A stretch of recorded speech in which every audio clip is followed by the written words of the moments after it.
ایک شخص زندگی موت کی جنگ لڑ رہا تھا اور اس کے 4 بیٹے تھے.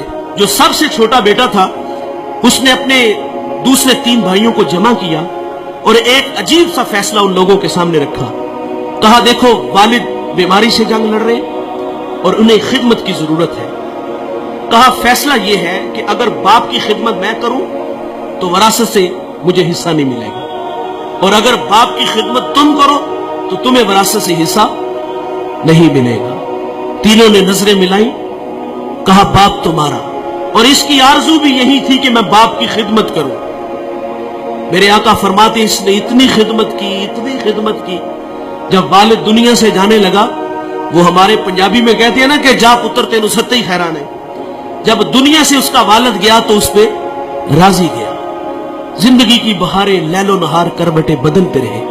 الاختصار، ایک شب وہ سویا اور خواب میں کوئی اللہ کا بندہ ملا. اس نے کہا کہ فلاں شجر کے نیچے 100 درہم پڑا ہے، جاؤ اٹھاؤ اور لے آؤ. وہ کہتا ہے کہ آیا کہ اس میں برکت ہے؟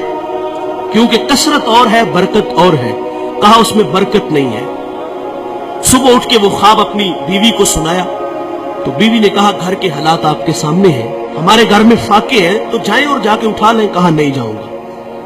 وہ فرماتے میں دوسرے دن پھر سویا تو مجھے وہی بزرگ ملے.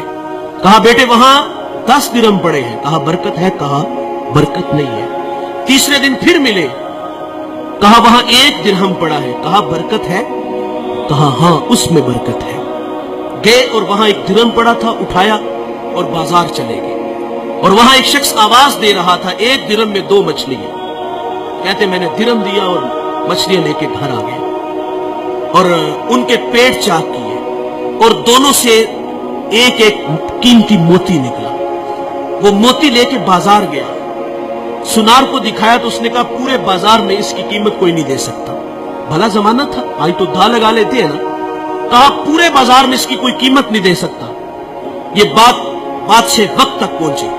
اس نے جواہری بلائے اور کہا اس موتی کی قیمت لگاؤ. سنو دوستو، اس موتی کی قیمت 1000 درہم، 10,000 درہم، 1,00,000 درہم نہیں.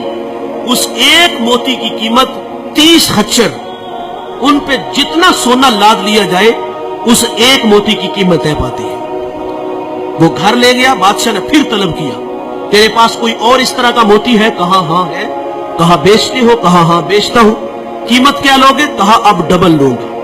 پہلے ریٹ تمہاری مرضی کا تھا، اب میری مرضی کا. کہا ڈبل لوں گا. اس نے پھر 60 خچر ان پہ سونا لاد کے اس کو دے دیا. اس شہر کا بادشاہ کے بعد سب سے امیر آدمی وہ بنا. کون؟ جس نے بوڑھے باپ کی خدمت کی. جس نے باپ کی خدمت کی وہ اس شہر کا امیر شخص بنا. اور دوستو دولت ہی سب کچھ نہیں، ماں باپ بہت بڑی دولت ہے.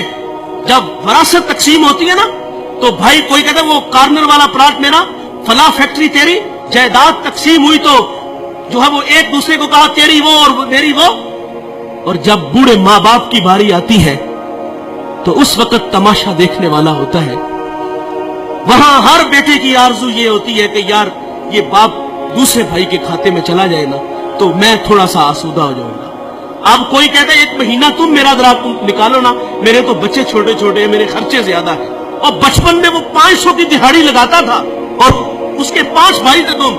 اس نے ایسا تو نہیں کیا کہ تمہیں دارالامان میں چھوڑ آیا ہو. ایسا تو نہیں ہوا کہ کسی کے آگے تمہیں بیچ آیا ہو. وہ 8 سے 18 گھنٹے کام کرتا رہا ہمارے لیے. اور آج وراثت تقسیم ہوئی تو کہا باپ تیرا، ماں تیری، تیرا کچھ نہیں لگتا ہو. ہمارے لیے انہوں نے کتنی قربانیاں دی، کتنی محبتیں بانٹی. آج کی اس بزم میں میں اور آپ عزم کریں کہ آج کے بعد ہم ماں باپ کا دل نہیں دکھائیں گے. ماں باپ ناراض ہیں تو ابھی جا کے ان سے معذرت کر لیں. یقین جانے ایک لمحہ لگتا ہے. میں پچھلے دنوں توبہ ٹیک سنگھ ایک جگہ خطاب کرنے گیا تو وہ بچہ مجھے دلائل دینے لگا کہ والدین کی زیادتی ہے. بڑی عجیب سی باتیں کرنے لگا. لیکن میں نے اس کے دل کے دروازے پہ دستک دی. اللہ کا شکر ہے کہ وہاں جھٹکا لگا. اور وہ مجھے کہتا وہ نہیں مانے گے. میں نے کہا جاؤ تو صحیح یار.